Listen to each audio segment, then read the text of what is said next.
drinking beer, always enjoyed it, and I thought I could have a little go at that. And it's a steady number brewing beer, to be honest with you. It's enjoyable. I can get up when I want, and I can pretty much go to bed when I want, really. Take my daughters to school, tie it in with all that, so the quality of life's very good. On a typical week, we'll brew once or twice a week, depending on demand, really. I like to brew once a week if possible, but sometimes I have to do 2. And in each brew, there's just shy of 600 pints, so it's not a big concern at all. It's very small, but like I say, it provides us with what we need. And I'm not chasing pound notes, so that's what it's all about, really. When I first started brewing Scratty, the Pale Ale Scratty Ratty, that was the first one. Once I got that established, I always wanted to do a range of beers. So then I did the Otter's Pocket, which is an amber, easy drinking beer. Again, I always wanted to do a mild eventually, so they're my 3 core range ones, really. Which one is this today? This is Otter's Pocket today. I like that one.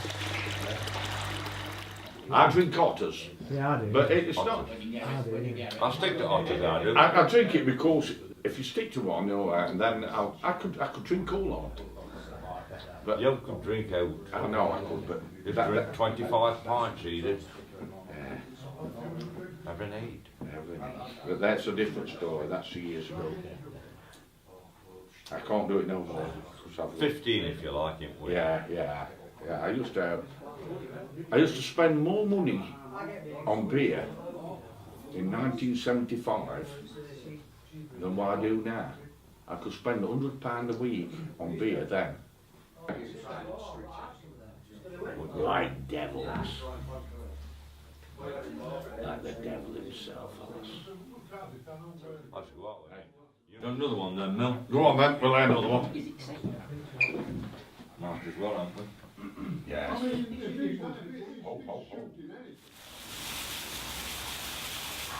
The naming of the beers, initially there's all animal themes, because we're quite close to Brinsley Animal Rescue, and that's where the blind Boris came from, because they've got a bull who's called Boris and is blind, so that's where that one came from, and the others are just names that we dreamt up, really, you know. It's not easy naming a beer though, to be honest with you. We started the brewery June 2010, and we opened the pub 18 months later, in January 2012. I got in a bit tired in my printing job, which I'd been doing for 30 years. So I started brewing a bit of beer part-time and enjoyed it. Sold a little bit to trade, continued doing that, finished my printing job. Once we got the micro pub open, because that enabled us to make a living, really. My brother owns this place, and it was just a derelict shop. Ever since I was born, it was a barber's shop. Sid Barrett had it at one time. I used to come in here and have my hair cut. The mirror was this side, and the chair and everything. And in the window there, where the window is, the same window's still there, the same window's still there. He used to have a picture of, he used to have a picture out of like Titbits, which was a woman. It was a calendar. Or a calendar. And there was all do-rags on shelves. On shelves. And he always used to say to you, anything for the weekend, sir. Anything for the week, he did and all. And he used to say that. Only 5 or 6. Yeah, but he used to say to bloke. But my mum was with me. And I'll tell you what he used to do, I know. I think he fancied my mum, actually. That used to amaze us when we were young. He used to do singeings,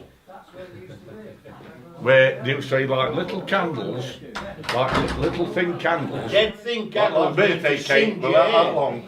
And they used to light them, and they used to hold it in cone, steel cone, and they used to like just bring it out and just used to just sink ends. And then there was 2 or 3 others at it. Well, then an accountant moved in here, and then it lay derelict for 15, 20 years. We were the first micro pub in Derbyshire.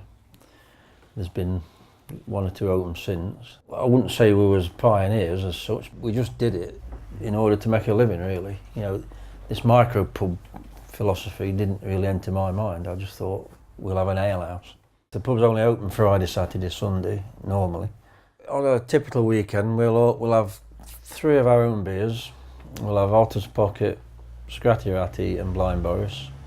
And then I'll put up to 5 or 6 guest beers. Now, they could be from the Lake District, they could be from Lincolnshire, Leicestershire, anywhere, you know, Birmingham.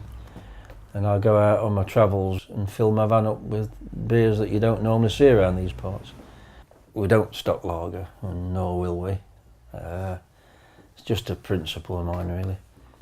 So on the sign outside, we just say don't even ask for lager, you know, which some people do, not many. I think people do it to wind us up sometimes.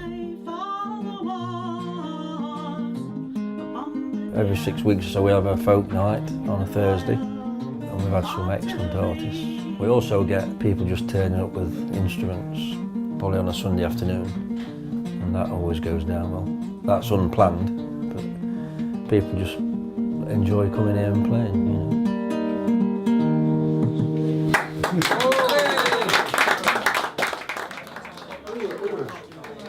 There's people go out foraging and we get mushrooms in here on a Sunday often, and chestnuts and all sorts of, you know, rabbits, all sorts of things. Say partridge. I've been all over the country and that, you know, forget. Yeah, it does, yeah. Yeah, 2 partridges. Yeah, no problem, mate. €3. Absolute bang on. Coming here, this youth, he'll fly in his bod, fly in his Harrisson down the sewerage way, and this youth with the wet gun and he shot it. We get people in here that had stopped going into pubs, but since we've been open, they do enjoy coming in here. So it's a place for everyone, really, as long as you don't swear and you don't insult people. That's what you should do.